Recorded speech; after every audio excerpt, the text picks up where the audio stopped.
Totoo ba yung sinasabi mo? Nabuntis si Eva? Eh ano, kahit ano mo kay Baloy.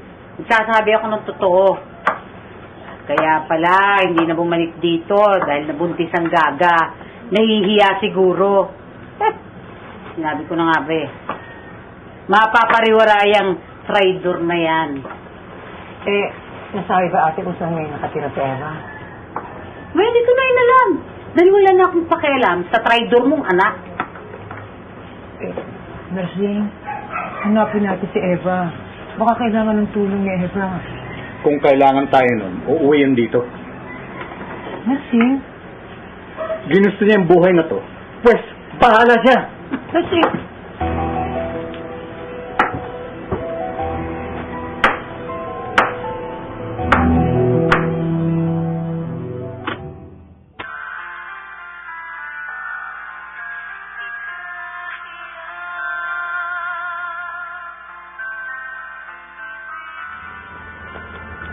Inang, gabi na ho.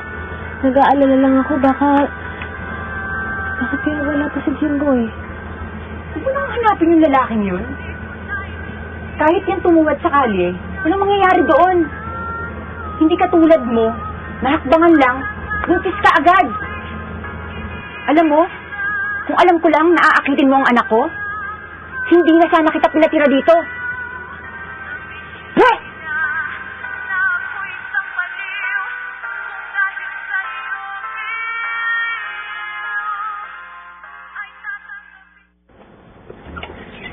Pilar, okay na, nakausap ko na yung mga hilot. Nagamutin ka na. Gagamutin? O ipapalaglag mo yung anak natin?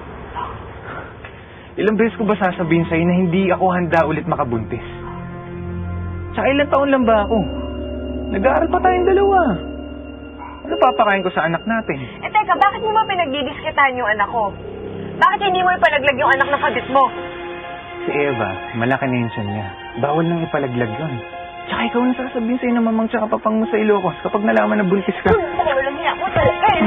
Bulero ka talaga! Ano ko ba? Wala nang magagawa yung galit mo. Ano, papasok ka ba sa loob o hindi? Kapag ako umalis, bahala ka. Mag-isa mong problemahin yung pagbubuntis mo yan. Ano? Bahala ka na nga. Eto na! Hindi mo pala eh.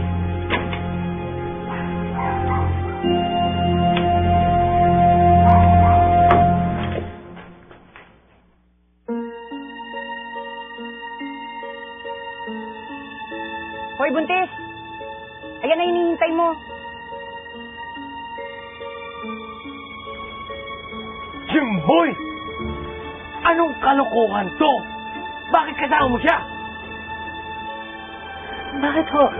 Sino ho ba yung kasama ni Jimboy? Eva, siya si Pilar. Siya ang totoong girlfriend ni Jimboy.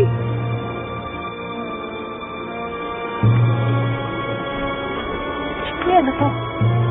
Bakit siya nandito? Wala akong pakailam kahit magalit ka, Eva.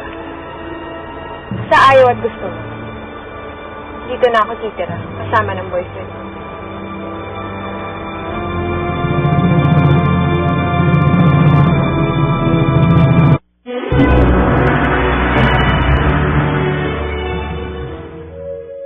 Ditang, Sitat. Halingin muna kayo. Pag-uusapan sila dapat dito.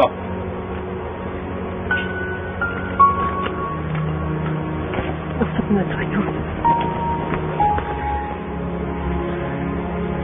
Iba, huwag ka nang magalit sa akin. Nagtalakad babae dito, tapos hindi ako magagalit sa'yo? Ang sabi mo, pilit na kayo, ha? Ang sabi mo, hihiwalayan mo na sa anong ginagawa niyo dito? Eh, baka kaya ko lang naman siya dinala dito dahil para maalagaan siya. Nabuntis ko siya eh. Pinalaglag namin yung bata. Kaya namin pinalaglag dahil ikaw ang pinili ko, ikaw ang mahal ko eh. At sa tingin mo, matutuwa ako na pinagsabay mo kaming dalawa, ha? Na ipinalaglag mo ang sarili mong anak. Hindi na ako maniniwala sa'yo. Manloloko ka, sinungaling! Anong gagawin mo? Aalis ka? Lalayasan mo ko? Ha? Babalik ka na sa pamilya mong linta? Tingnan lang natin kung hindi kayo pahiya ng tita mo. Lalo na sa sitwasyon mo ngayon, buntis ka. O sige, umuwi ka na!